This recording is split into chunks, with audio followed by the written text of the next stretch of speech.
It's coming. All right.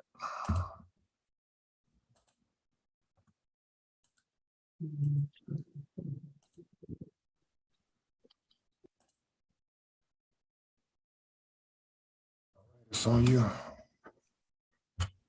Go. Live. All right, perfect. Hello and welcome to the Lost Confederacy channel.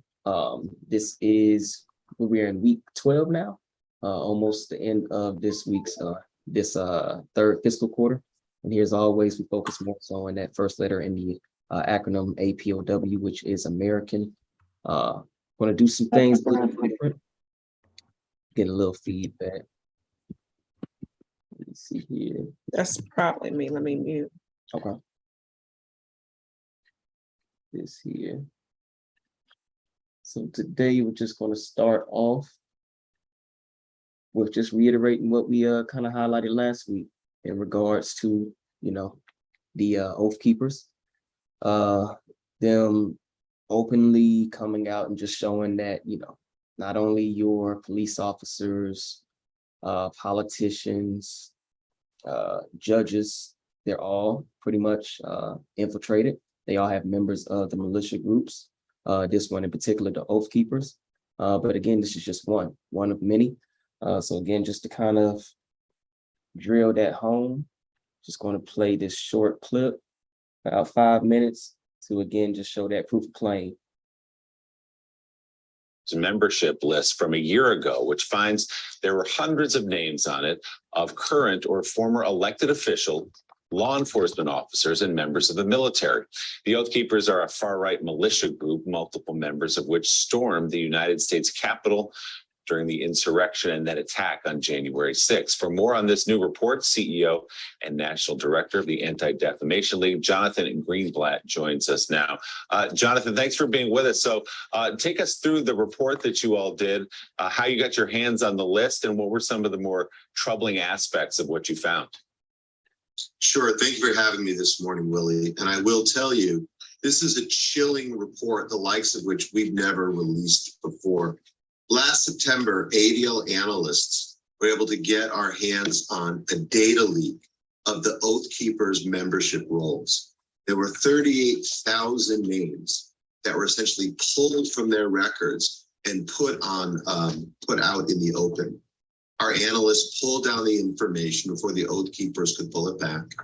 We used open source techniques, including public records, social media, and other methods to review every single name that we found. And I must say, we thought the Oath Keepers were a threat when they rampaged through the Capitol on January the 6th, but we had no idea just how deep the threat truly is. We found hundreds of active law enforcement members who are part of the Oath Keepers, 10 chiefs of police, 11 sheriffs, dozens and dozens of active members of the US military, some 80 individuals who were running for public office, you know, almost 24 of whom made it through the primaries and will be up this fall.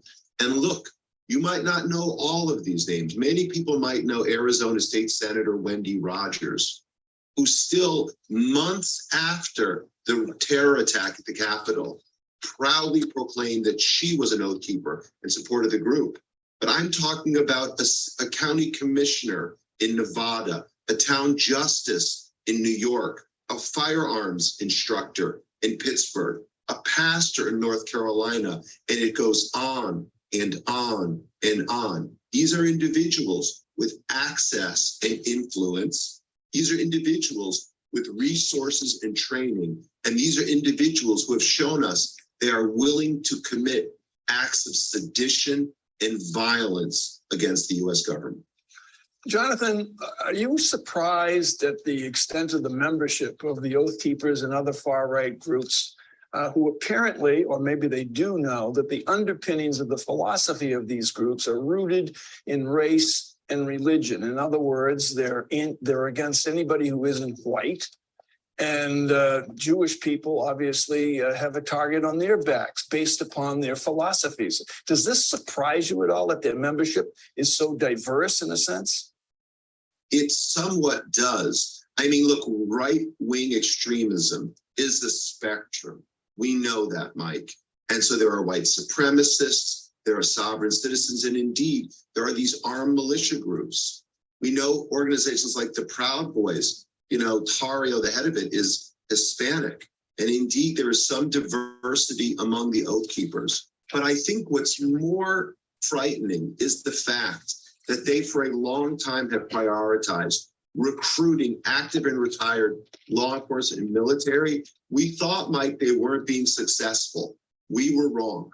We have a problem with an enemy inside our own ranks who has committed, as the Oath Keepers do, to uphold a higher oath, not to have fidelity to our commander-in-chief or necessarily to the jurisdictions where they work, but to their notion of the Constitution and a holy obligation that, again, puts minorities, puts Democrats, and puts ordinary citizens in their crosshairs. CEO of the Anti-Defamation League, Jonathan Greenblatt, thank you very much for coming on this morning. All right. So again, from the horse's mouth, as we pretty much been reiterating this whole show, this whole time we've had this channel, yeah, they're all in every level of this government. So again, why continue to support this government? Why continue to give your energy, your time, your resources into trying to change this government from the inside when they are already working how it's supposed to be? Like, they already have the actual cogs in their system to work how they need it to work. So the only way that we can actually, actually break this system is to, one, stop supporting it and redirect our energy to have something to have in place of it once it does come down. And saying that, we'll go ahead and jump into our inventor for this week with Chief Alligator. Then after that, we'll go ahead with our Dr. Woodson quote from Chief Quietwater. All right, let me see if I can share my screen real quick.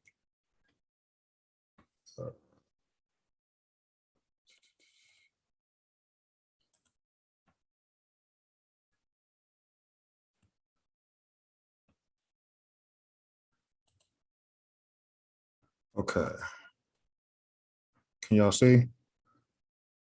Yep. All right.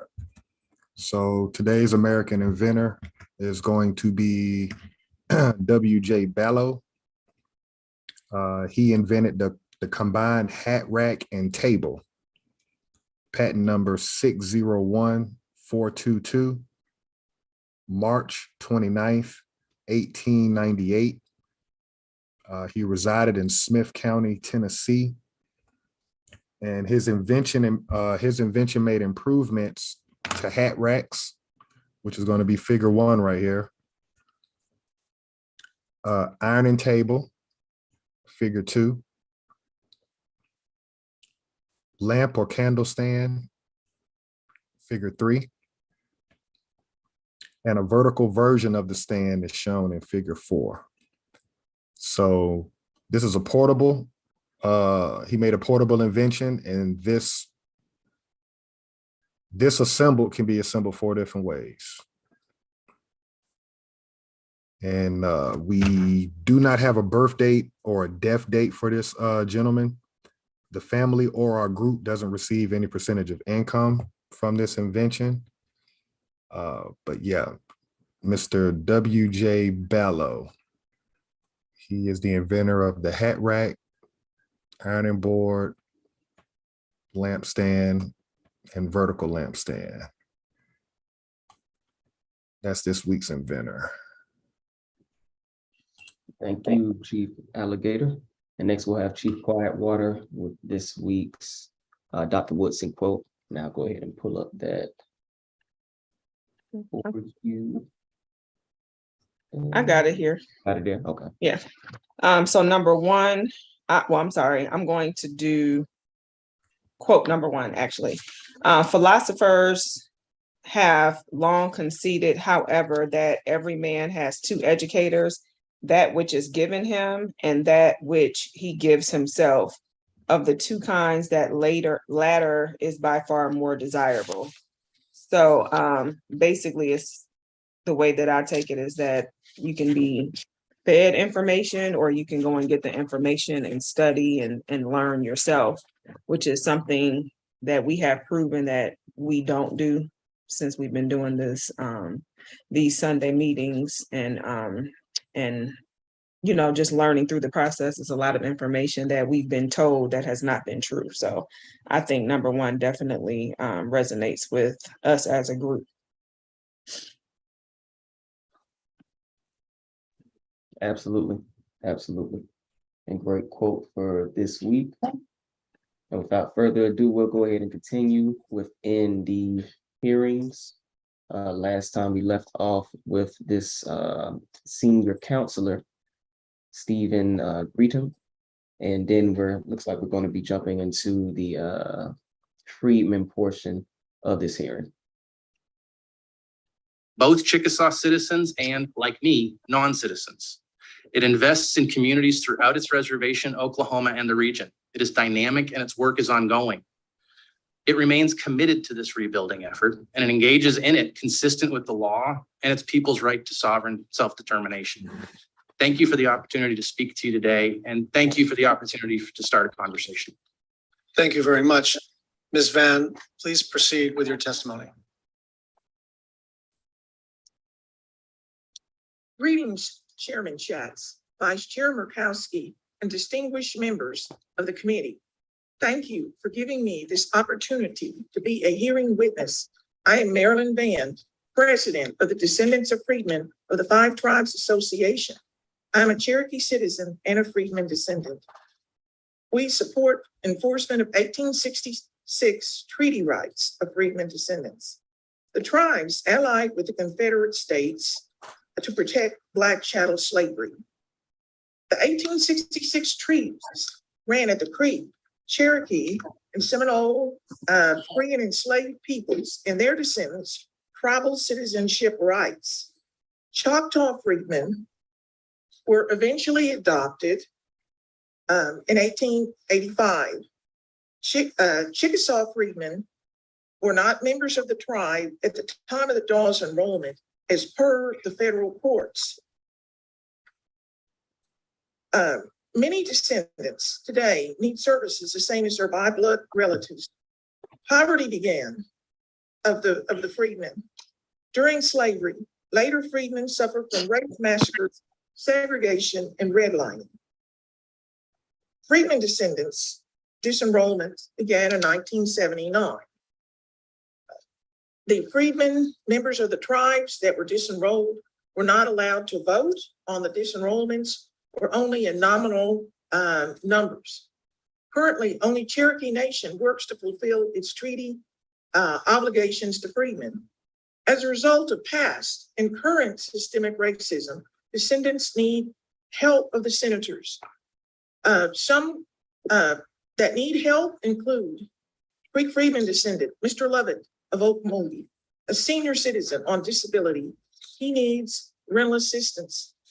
And the tribes change without congressional and federal intervention?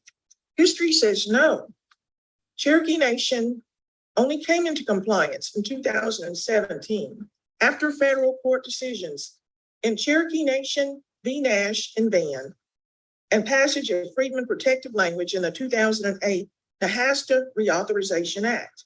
Even today, some council persons and candidates for tribal office run anti-Friedman rights campaigns. The Seminole Nation has worked to exclude Friedman descendants from receiving almost all services, even after losing the Seminole Nation v. Norton case, federal case in 2002, and receiving directions from the DOI and HUD that the Friedman citizens qualify for services. Their leadership has branded the Friedmen as citizens rather than members, which legally means the same, and reissued Friedman tribal IDs that state 0 blood quantum and voting benefits only.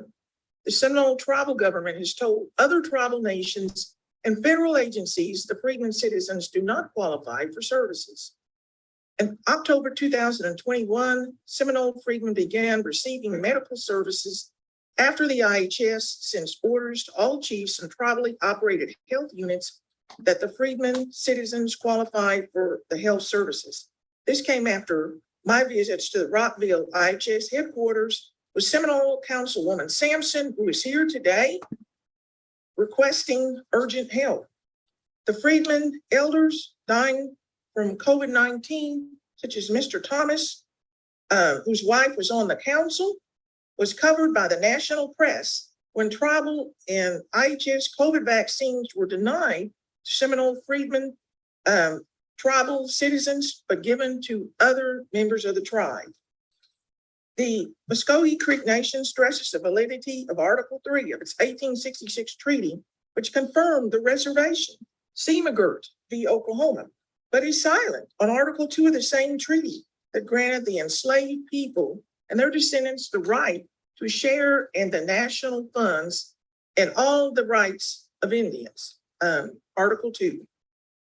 Creek Friedman descendants went to tribal court, but have been waiting for a judge to be assigned to the case since February 2021.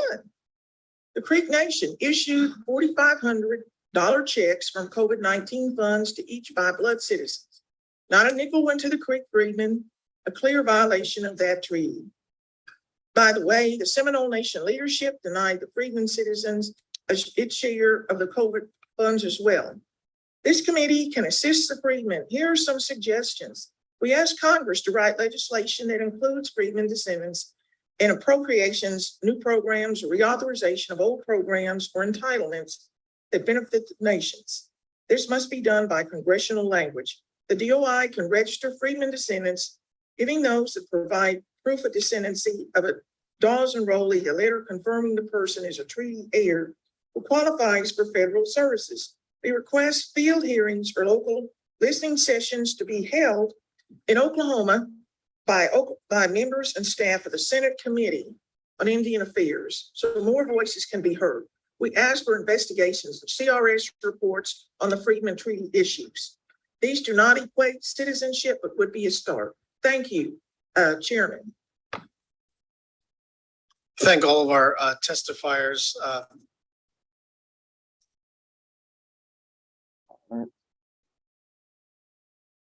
I'll go ahead and start off.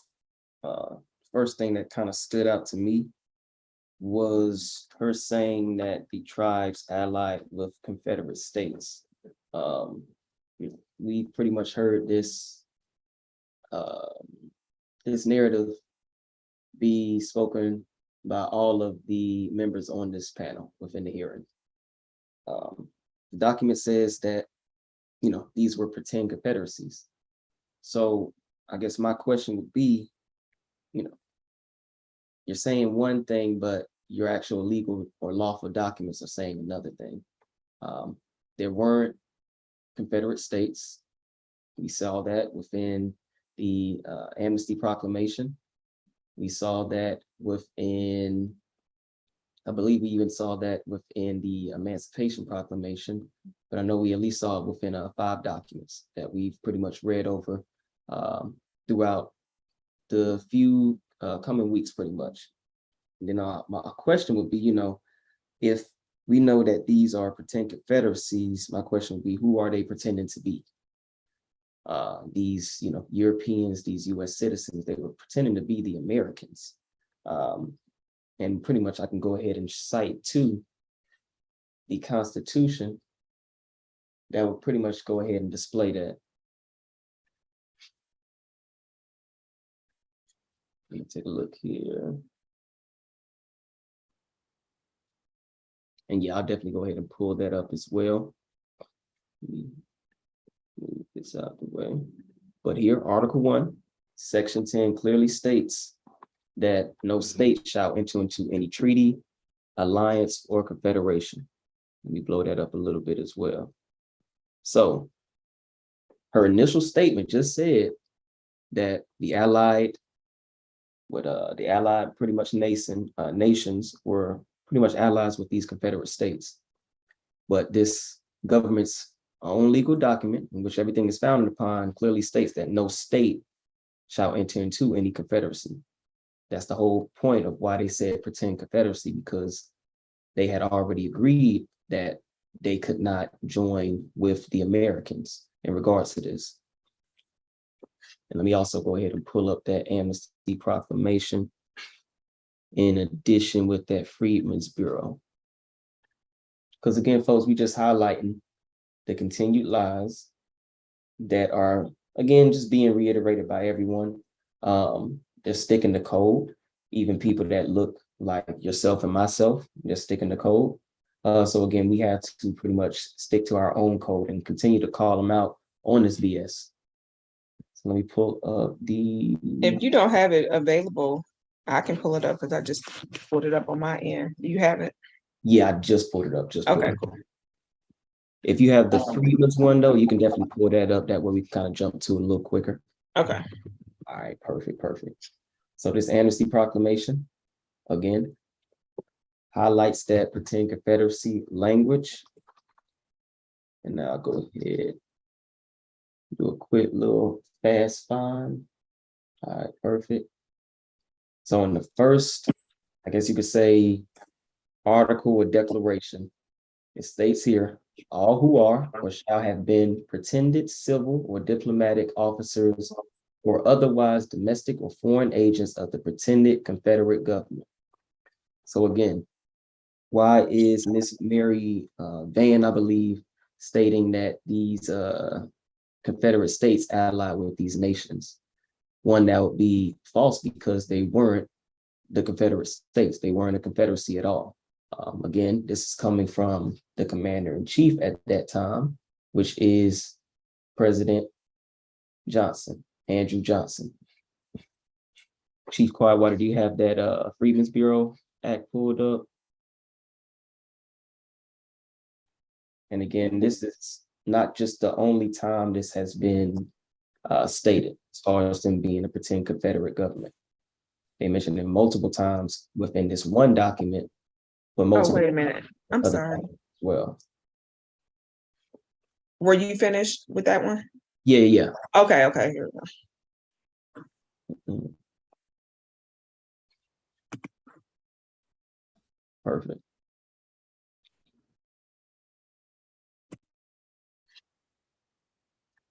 Stop the way a little bit.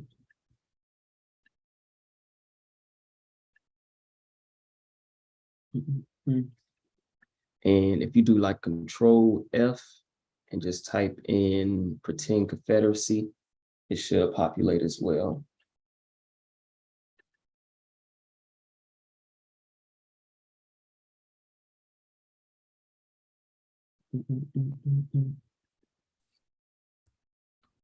I don't believe that language is on that document. I wanted to use that document for one of the questions that I had based on what she said. Got you. Okay. Okay. Just to add on to what you said though, can you go back to the Constitution real quick? Definitely. Put that up real quick.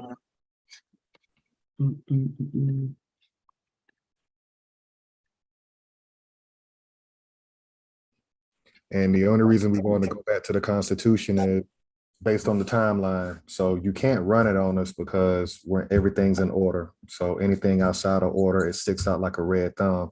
This document was written in 1776, ratified in 1779. Can you go back to President Johnson's Amnesty Proclamation? So this Constitution precedes what President Johnson wrote. President Johnson write his document until what date? So we got it right here. Very bottom. It should show May 29th. Was it 1865?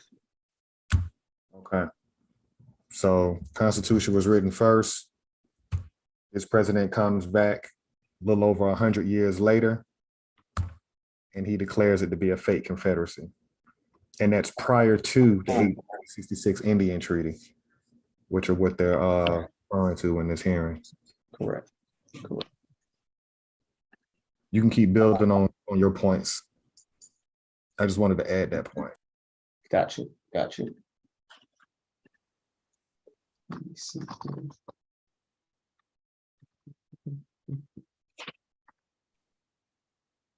But no, that was pretty much my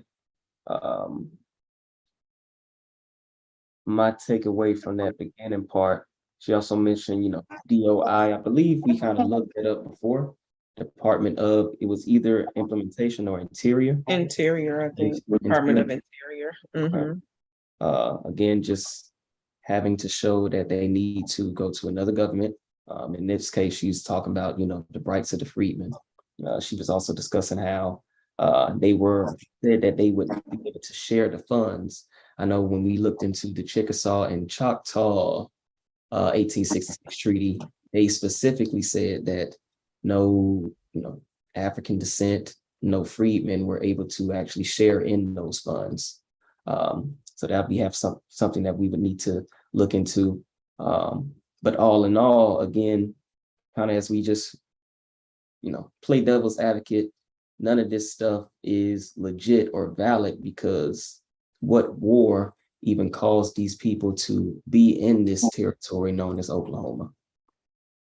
It's like they're really just trying to just throw anything at the wall, and what sticks, because it literally isn't making any sense. The more and more that we're listening to each of these representatives or counsel for these so-called tribes. I mean, and even she went on to say that 0% blood, I guess. So again, it's like it's open season for anyone that raises their hand that wants to try to be a part of these tribes with no rightful real way that they're able to prove that they are. So I definitely think that is just, they're all doing just basically continuing the lie. That's all that it just boils down to. Correct. Yeah, any thoughts on the Yeah, I got a couple of notes here based off this president of freedmen descendants. First note is what she's trying to do is she's trying to split this group up into citizens and by blood relatives. So this is the game they're playing. You can either be a citizen or you can be a by blood relative. We're going to get into that on my fourth point. My next point is 1979 disenrollment took place. So who disenrolled these quote unquote freedmen?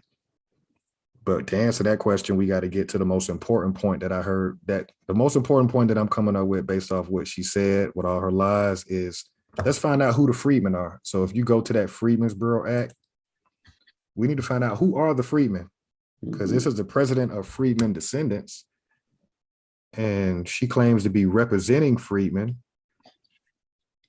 But what's interesting, can you do a search on this document for the word Negro, Black, colored, Afro-American?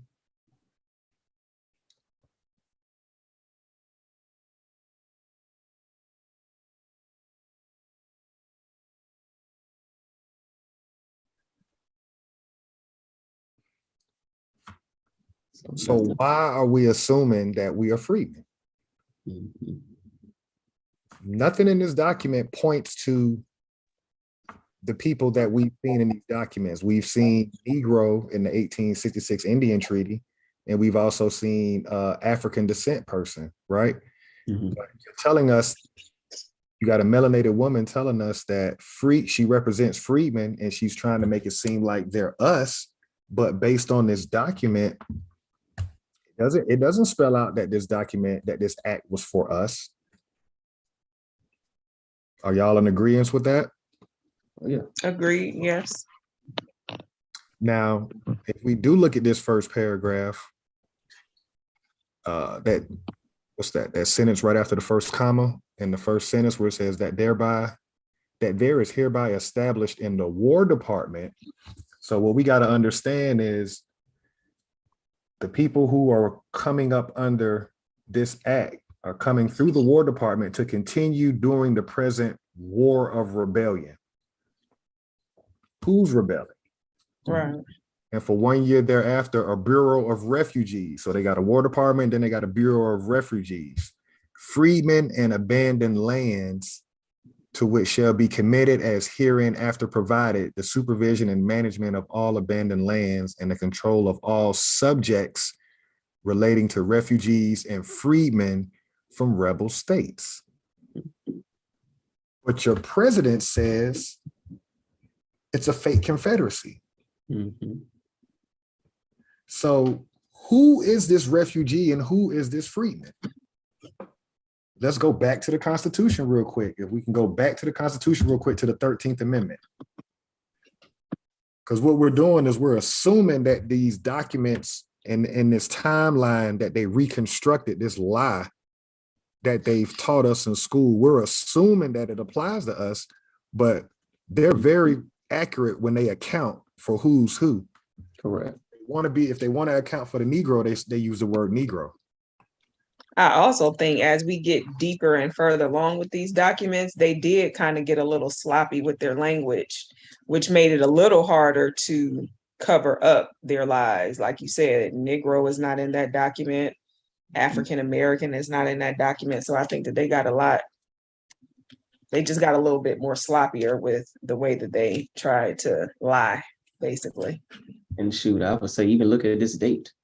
Passed by Congress January 31st, 1865, ratified December 6th. So they passed it prior to these 1866 hearings. They ratified it prior to these 1866 hearings. They passed it prior to that Amnesty Proclamation that we just saw. So we're seeing the timeline. So we're going to come up with this group of people underneath this War Department from these rebel states, Confederate states, two different things. But we have Mary Van saying Confederate states, but documents are saying rebel states. But we're trying to, again, make them synonyms, meaning like, they're the same thing, but it's not the case. One is pretend, one doesn't exist. It's a rebellion, so they're naming them rebel states. Why is she calling them the Confederate states when we're looking at the Constitution and it's saying that no state can become a confederation? And I'll let you continue to build though that Chief Alligator. I just wanted to point that out there. No, that's what we do. So section 1, our biggest problem is, why do we consider ourselves to be this entity where it says neither slavery nor involuntary servitude, except as a punishment for a crime, whereof the party shall have been duly convicted, shall exist within the United States or any place subject to their jurisdiction? Why do we just assume we're the slave? It's not specific, and it doesn't say the Negro or colored. So when you put yourself in that section on this 13th Amendment, it doesn't rhyme with the timeline, as you said, Chief Biko. Because we're showing you too many inventions and we're proving that there's an actual war going on at this time called the Gullah Wars, the Seminole Wars, whatever you want to classify it as. There's an unlawful war going on. So who would the United States government have control over? We got to think realistically. It's a colony. It's a small business. Them 13 colonies, them 13 initial states they had, they're not as big as what you think they are today. It's like we don't understand logic. When these people first got these first 13 states, they probably just had maybe 100 miles off the coastline. You see what I'm saying? But over time, the state of Georgia got bigger, and the state of North Carolina, South Carolina. In the beginning, they didn't have all this territory that you're giving them credit for. So who would they have absolute control over? The people that they were shipping over here. Who would be indebted to the United States government? The people that they paid the expense to get over here, the people from Europe. Those are the people they're going to tag when they put them on the ship and account for them. And they got to work that debt off to get back to a zero balance sheet before you can become a freedman. Somewhere along that timeline, they bucked. And they sided with us, who are the real Confederate. And their government is calling them out. You can't be a part of that. It's two separate businesses. The Iroquois Confederacy, the Creek Confederacy, that's a separate business from the United States government. The United States government is a separate business. That's how you have to look at history. Look at the United States government as a business, and look at these confederacies and these tribes as a separate business. What the United States government did in 1866 is it made entities. It took those tribes and made them nations so that it could go up under the United States government. Which goes to my my last point, where that president of the Friedman descendants said they want U.S. Congress to write new language. Congress writes law for what business? The United States government. So if you were really your own quote unquote nation, why are you dependent on another government's lawful body that writes laws? Why are you relying on them to give you new language? Because it's a fake nation. This whole nation thing, everywhere they go and they institute nation, it's fake. That's why they can't have money. It can't be de jure because it's fake.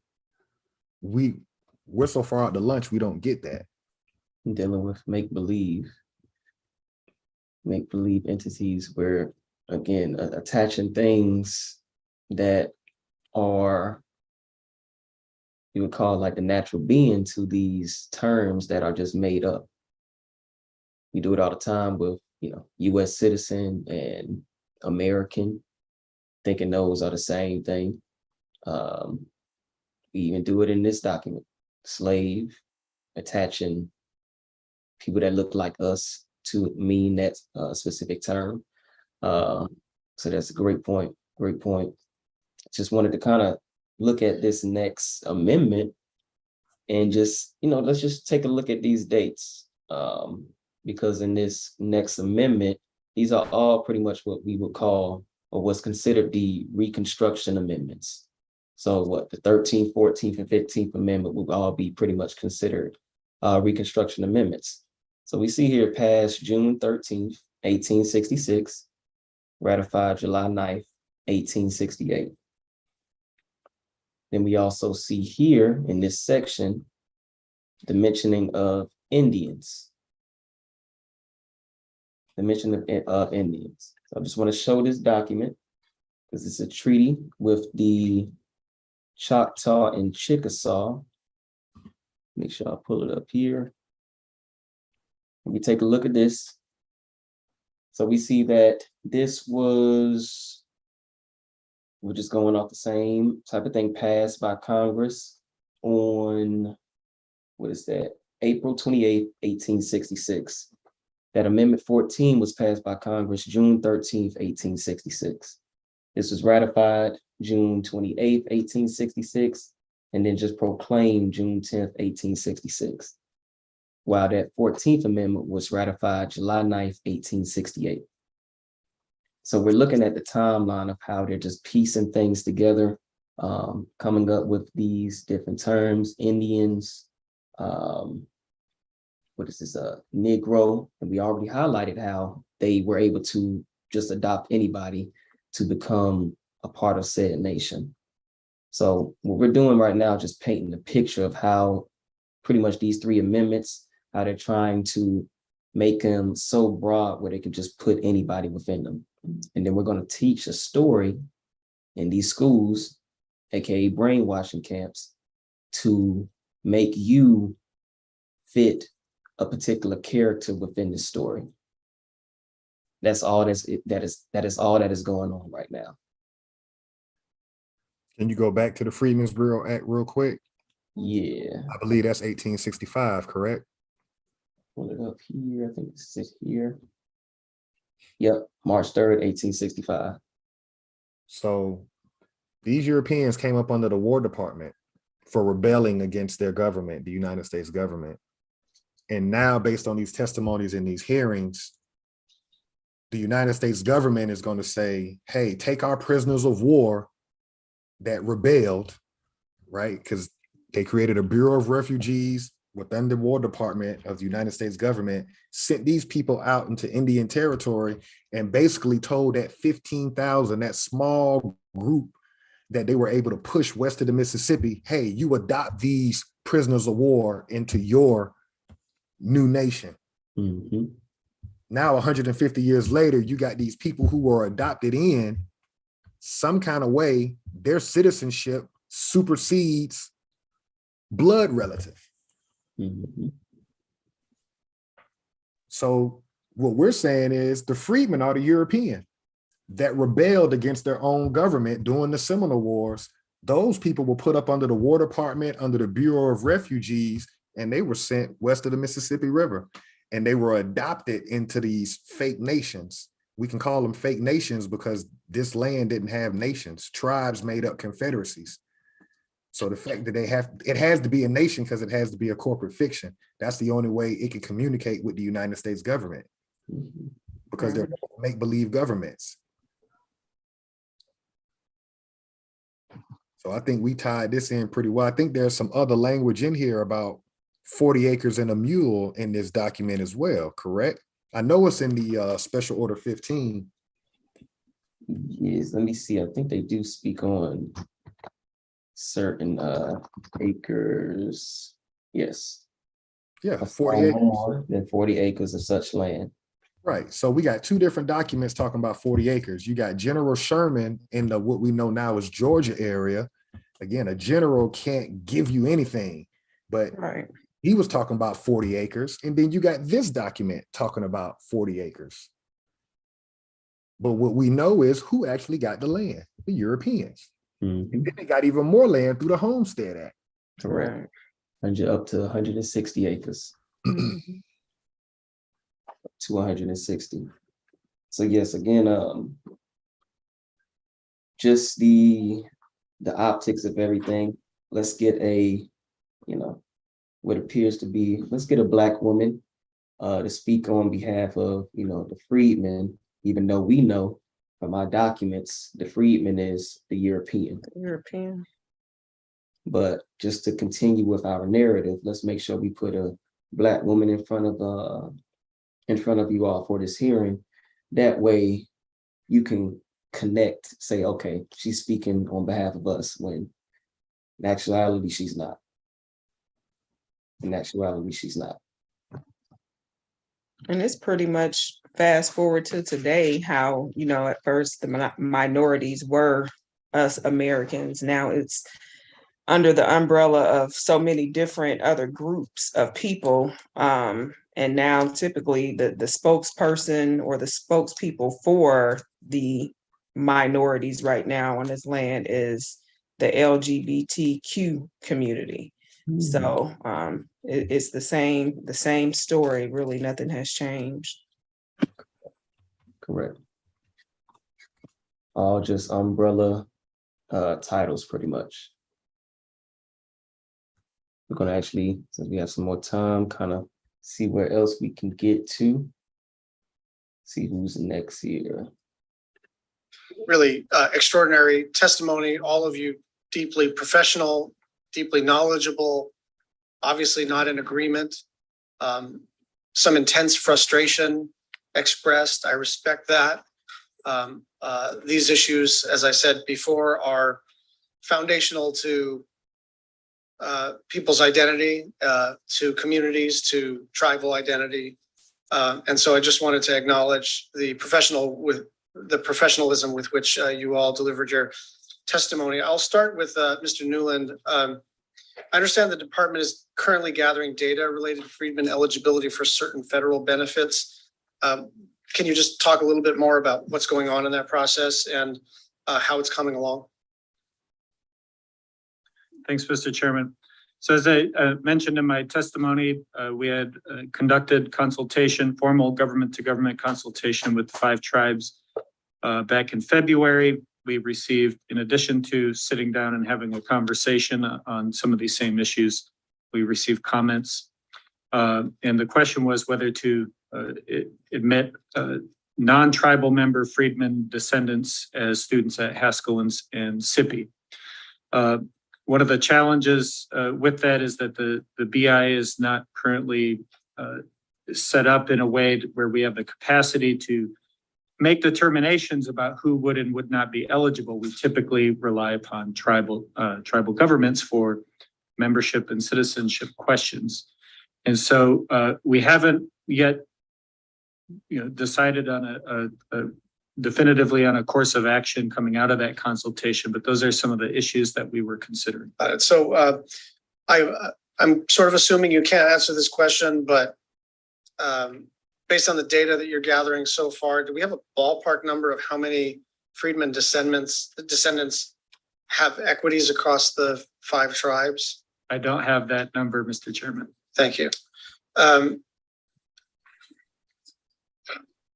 There's been talk, Ms. Van's testimony talked about a CRS report. There's been talk among staffers about a GAO report, and just cards on the table as I'm thinking about the path forward. That strikes me as an important first step, just to sort of set a baseline of how each of the 5 tribes are in a different situation, both in terms of their treaty obligations, but also their current view of the issue and where they may or may not be in pending litigation. But also some baseline data about how many people are we talking about, right? What percentage of the current roles would this constitute? What kind of resource requirements would that implicate? And so I'm wondering what your thoughts are about a GAO report to try to get a level set here about the history, the legal aspects, the mechanics of conducting a role. I know something about this from the Native Hawaiian community, that, the blood quantum questions, the lineal descendancy, they're not so easy to settle. And so even before you get to the potential for public policy in this space, you need to know what the facts are. And so I'm wondering what you think about that. Mr. Chairman, we would be happy to work with the committee to and better understand how that study would be set up. But you hit the nail on the head that simple descendancy does not, in and of itself, doesn't necessarily mean that somebody would be an eligible Friedman descendant, because each tribe has slightly different citizenship requirements.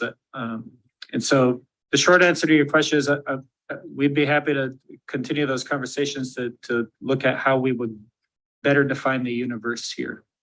My final question before I turn it over to Vice Chair Murkowski, and I'll do a second round to try to ask some additional questions. Chief Hoskin, you testified that the nation has approved and processed just under 12,000 citizenship requests. Do you have an idea of, was it an initial rush and now you just have a few coming in the sort of regular order, or are there a lot of requests still pending for processing? How is this working? There was an initial rush because of the obvious news of the court decision and how we embraced it.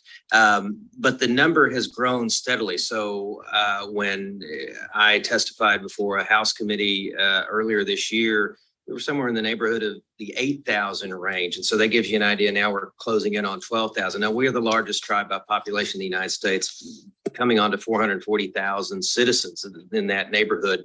I think as we go out and engage in our outreach, Mr. Chairman, we are encouraging more people to sign up and it's a rigorous process, and it should be, but we're doing outreach, and I think that's why you see our numbers continue to grow. I don't know what the ceiling is, and I don't know right now, although we can get the committee this information, what our pending applications are. But we process thousands of applications for citizenship every month for Cherokee, potential Cherokee citizens of all sorts of descent, including Cherokee by blood and Friedman. So I think that number is just going to continue to grow. And just before I turn it over to Vice Chair Murkowski, just for the other representatives of the tribes, whether over the table or in subsequent correspondence, I am going to try to get some fidelity on how many people we're talking about for each of your tribes and what percentage of your current membership that may comprise. I understand that is sometimes sensitive information, given that you are sovereigns. And so I want to be respectful of that. But I also think for decision-making purposes, we need to sort of understand not just the legal and moral and historical implications, but how many people are we talking about? And if it is a resource question, what it would cost to address. So just to let you know, those questions are coming, and I'm sensitive to the idea that maybe you don't want to give me incredible precision with a microphone on. Vice Chair Murkowski. Thank you, Mr. Chairman. And I'd like to begin with a question to you, Assistant Secretary Newland. When Secretary Holland approved the Cherokee Nation's new constitution guaranteeing full citizenship, she did state very clearly, tribal self-governance is the best path forward to resolving internal tribal conflicts. We encourage other tribes to take similar steps. But as we have heard very clearly today, the treaties that the 5 tribes are under are very different, and therefore the obligations to the freedmen and their descendants are at question here, of course. So the question to you is, if the tribes treaty does not require it to extend membership to freedmen, what federal obligations does the federal government have to the freedmen and to their descendants? And I guess a follow-on to that would be if there are any administrative authorities that the Department of Interior possesses that could be utilized to address the concerns. You indicated that consultation has been underway, and discussions about BIE and BIA, and the department has not determined yet how to move forward. But can you speak again to the federal obligation and also to potential administrative authorities? Thank you, Madam Vice Chair. I want to make sure I'm understanding your question correctly. Are you asking if a freedman descendant does not have a legal right to tribal citizenship, at that point, what would the United States obligation be? What would the obligation be then to the freedmen and to their descendants? Thank you, Madam Vice Chair. If there's no legal right to tribal citizenship, it's not clear then that the United States would have a trust duty to any individual as though they were Indian or as though they were a tribal citizen. And so what about any administrative authorities within the department to address some of the concerns that we have heard articulated today? Thank you, Vice Chair. You know, this has been a difficult question for us to answer. I know some folks here in the room have views that these questions are clear, the answers are clear on their face, but in terms of how we would administer direct services to freedmen descendants, again, it's very difficult for us to put that into practice through the BIA because we're simply not set up or not constituted right now to make determinations about who would be a lawful or legitimate freedman descendant entitled to those services and who would not be. And so I guess the answer to your question is it's just not clear today what administrative capabilities we would have. So let me ask yet probably another hard question. Stop there. Definitely took some notes here just in regards to before we kind of got to this point. It just seems again that the speakers pretty much aren't in agreement of who is who and who's supposed to get what. I say who is who because we just identified who the freedmen were. They were Europeans, but now we're seeing that these same Europeans are the ones that are pretty much leading this hearing. They're now, the chiefs and heads of chiefs, and now are dictating about who these non-tribal member freedmen are, and if they can actually get access to these specific nations. So it seems like an identity crisis is what is really occurring just in regards to the hearing. Because as we stated before, we have a quote unquote Black woman representing the freedmen, but our documents just clearly highlighted who the actual freedmen were. Europeans from, or refugee Europeans from the rebel states coming up underneath the War Department. Whose war? Again, the Europeans of underneath this United States government. So that's just kind of is like the most obvious, but also confusing part seems, for me at least, in regards to these hearings. I definitely agree about it being confusing. It's like this lady here is trying to have some type of segue to make the other guy, I can't remember what his name, Newland, to figure out how can we basically squeeze our way in to these fake nations or whatever without having the qualifying whatever their criteria is to actually be a part of it. I think it sounds more like a campaign for them trying to basically make it fit to what they need for them to actually get into these groups or whatever. I think that, let me see, what else did I put? Yeah, it's just all BS. I mean, really, it's just all BS in regards to this lady. She's basically just trying to find a loophole of how she can get her folks in. Yeah, because even with that, like they discuss about, sovereign, you're sovereign, so you may not want to speak on these certain things, but you're also at the same time asking how can the federal government enforce a treaty on a supposedly sovereign nation.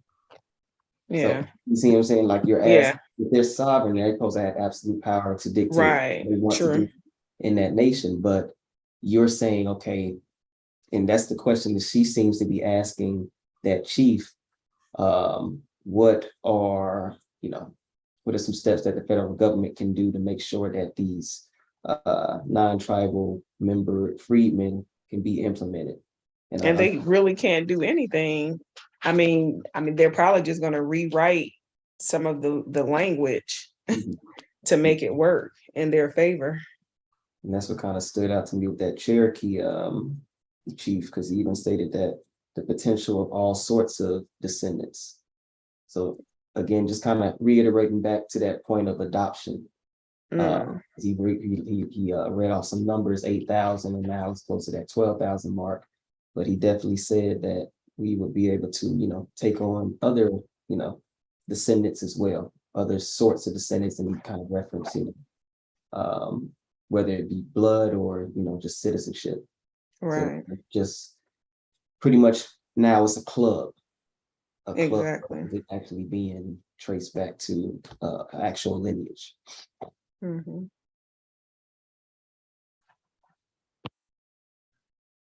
Any thoughts there, Chief Alligator?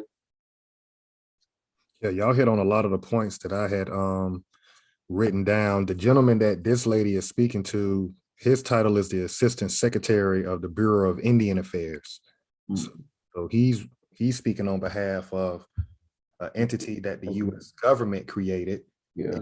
US government puts their own employees within that Bureau of Indian Affairs. But the overall umbrella, both of y'all touched on it. We're not in control of this matter. Europeans are. This is the root of the problem. It's our shit, all these inventions, the land and everything, but you're not in the room. You got a bunch of Europeans talking about what percentage of your current DAWS rolls has Friedman on it. The fact that you're even letting these people, when you own and control something, you don't have to listen to what nobody says.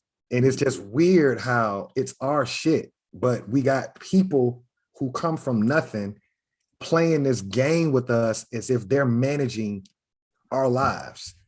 When all we got to do is just stand up and just shoehorn our way into the room and tell the truth. That's ultimately what I'm getting from this is what happens when you don't own and control something.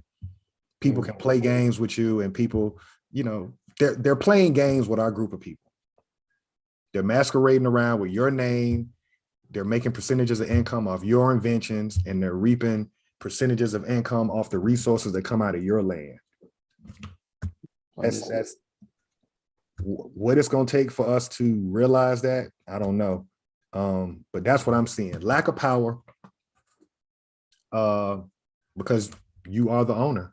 You're not even in the room. This lady that's acting as president of the Friedman descendants, she's an employee. She's an employee of an agency. That lady has no more power than any employee of any other entity. There's somebody above her. Or in this case, it may be a board. If she's the president, there may be a board of trustees that have to vote periodically on who's going to be the figurehead. You see what I'm saying? But ultimately, the Bureau of Indian Affairs is acting as treasurer. That's why this lady is asking that assistant secretary, hey, do you know how big the role is? Do you know what kind of allotments can possibly go out? But again, the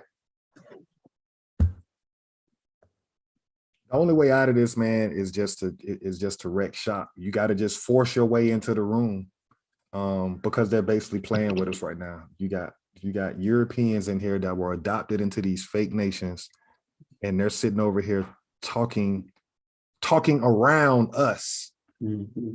Yeah. Because we're not even being brought up. The vast majority of us are east of the Mississippi River. We're not even being brought up. They're just talking about the small percentage that they're tagging as Friedman. They've even traded places with those people. So this whole idea that they're going to talk about membership and citizenship, how can she even ask these questions when you were adopted into it? Your opinion don't even count. You were adopted into it. You're not even real. Yes. But here they are now, fake running shit. It's embarrassing. It's embarrassing. But that's what I see. We don't know what it's like to own and control anything. And so we let a lot of shit slide. Ultimately, the highest disrespect you can do is kill people. And so that's what they're doing to us now. They're actually killing us, mass incarcerating and killing us. And we just have nothing to say about it at this point.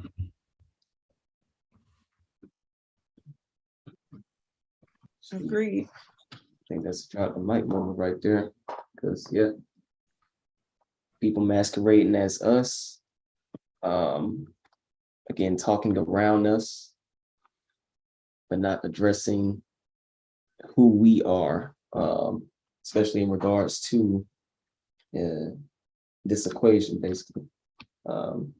We are the Americans, but they're using our traditional names in these hearings to discuss about how we can bring about more people to use you all's names, pretty much.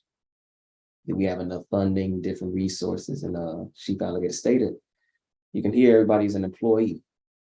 They're getting dictated to, they aren't dictating things. So next week should be close to finishing this off. Probably will finish this off on the last, pretty much day of the fiscal quarter, or week of the fiscal quarter, before heading into the fourth fiscal quarter. So almost finished with this one, and then after that we'll be jumping into another thing. But again, people, have your own research. again, you can see the blatant lies that they're saying. Obviously trading places with the freedmen to move up and to become now a part of these nations, then having the freedmen be replaced by another group of people. It's not only in regards to just this small demographic per se, we're seeing it, you know, as Chief Quietwater alluded to, people east of the Mississippi as well. Minorities are now who pretty much anything that you can think of, just a made person. So we'll leave it at that, and next week we'll jump back into it. Tie one more thing into it, Chief Biko. Tie us into it, because we're talking about freedmen today, but talk about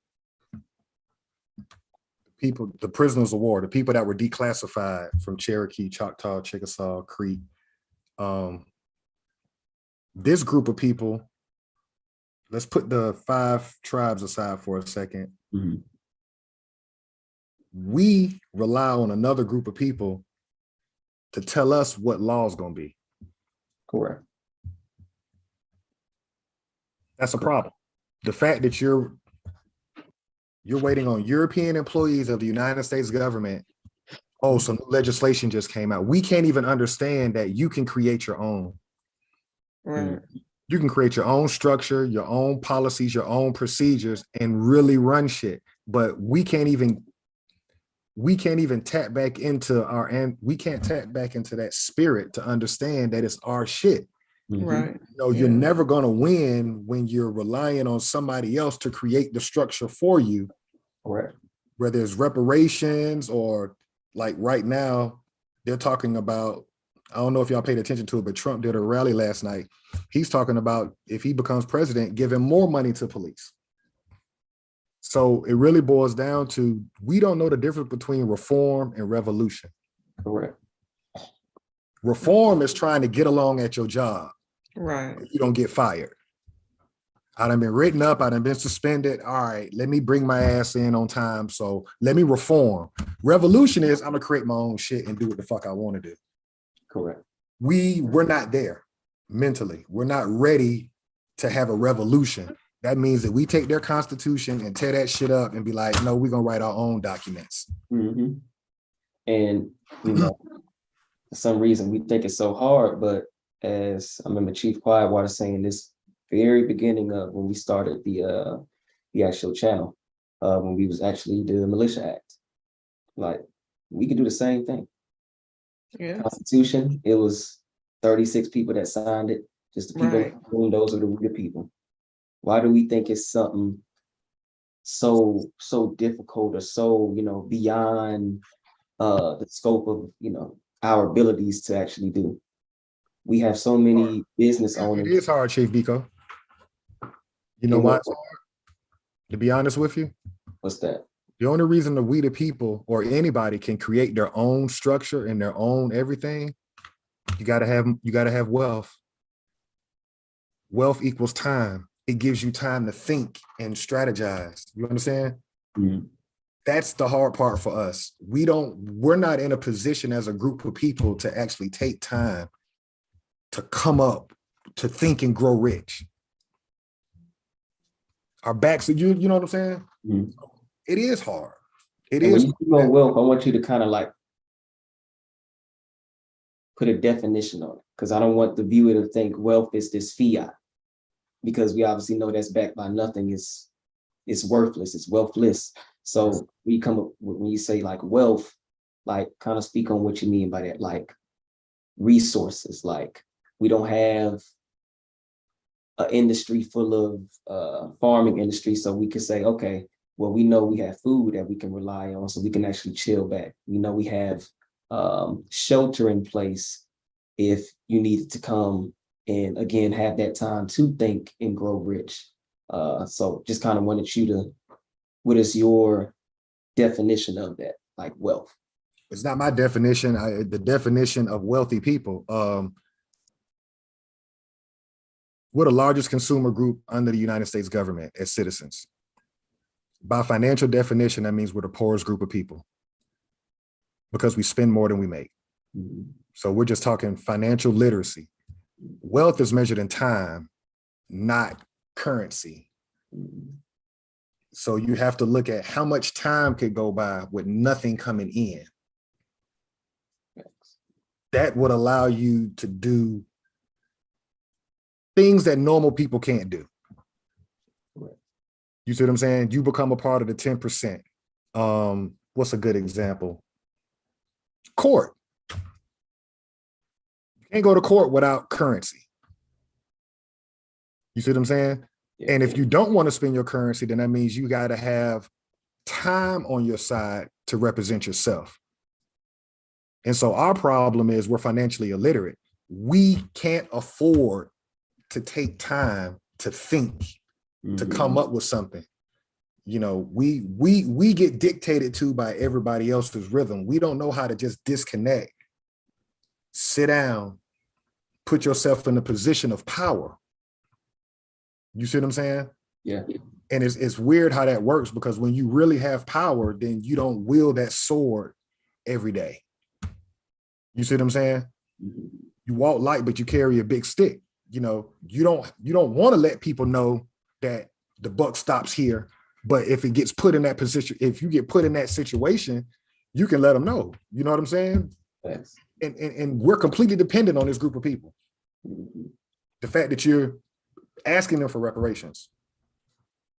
That's why the steps say boycott, because you're broke. There's nothing else you can do but stop spending your money first. That's the only power you got right now. Is maybe you need to see how powerful you are. Just stop spending your money. That in itself will give you a little bit of self-esteem. So that's what the We the People did. That We the People, they had their peasants coming from Europe working as indentured servants, working on the land, learning from the Americans, how to pick cotton, how to grow corn, how to be a blacksmith. That allowed them to sit in Philadelphia for a couple of weeks and write up a constitution. You can't write out operating procedures unless you got time. So it doesn't necessarily have to be what we think is money.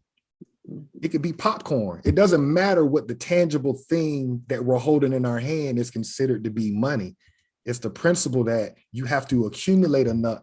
You don't look at it. You get to a place where you're not looking at dollar amount anymore. You're looking at time. How much time do I have to do something? And that's a different being. That's a different reality. And we're not there, but we can get there in 13 weeks. I will invest on that and say, if we sat down for 13 weeks, we would see all these other groups of people start to collapse around us. And then that would give us the power to be like, yeah, these people really are eating off us. We can't stop long enough to even see it. That's nigga culture. Yeah. That's so we can be weird, which is what all these other groups are. Right? The European, the Asian, the Russian, they're all weird. What do I mean by weird? They all have time on their side. They can strategize. They can put together militaries. They can plan defenses. We don't have none of that. Yeah. Normal's being broke, paycheck to paycheck. So we go from crisis to crisis. Like right now with the Anti-Defamation League, we can all close it out on this, just tying it in to we have no wealth and we have no power. None of your nonprofit organizations said anything this week. After it's been a week since that man made that declaration. Your Black Caucus hasn't said anything.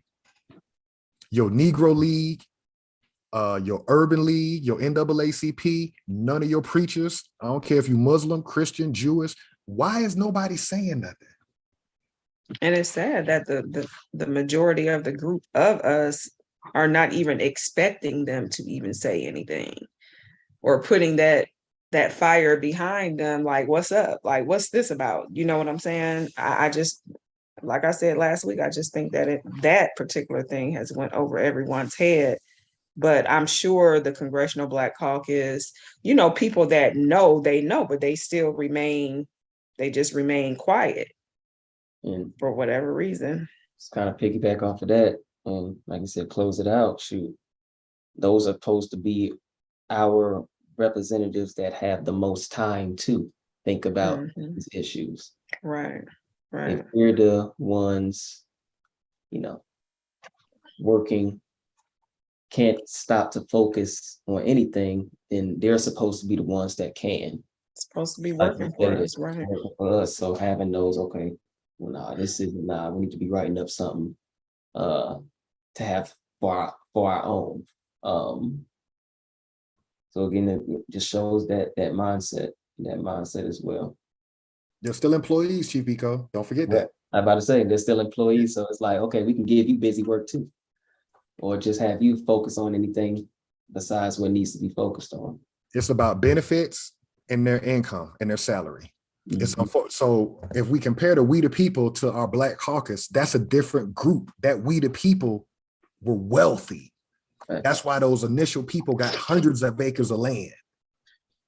This Black Caucus don't have hundreds of acres of land. They get them niggas a federal car. You know what I'm saying? Like the little trinkets that they get, it's not power. Right. So I'm gonna use Donald Trump as an example. In my last comment, I respect Donald Trump for one reason. One of his first interviews when he became president, he said, "I'm not going to take the salary of the president." He's what? Owner mentality. He never took a salary to be president. Oh, okay. He's the only one to ever do that. That's a different mentality than a Negro in your Black Caucus that's, girl, if you get this position, you're going to make $150,000 a year. They're going to give you a BMW and expensive. So you look at that like you better than the rest of your people, when in reality, you ain't got no power. Mm-hmm. That's why Trump can let his nuts hang and do what he wants and say what he wants. Why? You don't have any power over me. I'm not your employee. I'm doing this shit as service work. Mm-hmm. That's why I can say whatever the fuck I want to say. It's a different spirit. Mm-hmm. So to beat this system, you can't work in it. You can't. Yeah. How many times have you worked somewhere and y'all tried to organize and you be the one to get fired? Because everybody want that job. So we have to transcend above that. I don't know what it's going to take for us to do it. But shout out to Donald Trump, man. And I hope he comes back as president. I'm not voting for him, but niggas need a wake-up call. Niggas need another 4 years of Trump. Because you done fucked around and let 2 years of Biden go by and you got nothing. And when Trump come back, he finna double down on everything that you cried about in 2020. And what was the thing? We got one positive group to come out of that whole Trump tenure. And now we've let that go to the wayside in regards to NFAC, Grandmaster Jay. It's the only time people were beginning to wake up. Right. Like you stated, Chief Alligator maybe needs that part two to spark that light within a lot of our people. What's that? That light to fight, that willingness to actually make some changes going on. He actually fucked up. Because he had an employee mindset. Yeah, Grandmaster Jay fucked up because he had an employee mindset. You can't talk that talk and not walk that walk. When they locked you up on them bogus charges the very first time, you were supposed to, whatever you got going on, you were supposed to let the dogs loose. And when you didn't let the dogs loose, that's when the United States government knew you popping. You popping. And so let that be a lesson learned to us. When you step out there like that, you got to teach people how to treat you. Thanks. NFAC never taught the United States government how to treat them. Yeah, they went out and didn't get shot on the events that they went out there. But when they went and wrote him off on that bullshit charge and nothing happened after that, and now he's in jail waiting to be sentenced and nothing's happening, the only way you're going to get straightened is what you saw in 2020. Yeah. You got to test shit up. Chief Quietwater, you want to close out saying anything? I agree with everything that you guys said. That's good.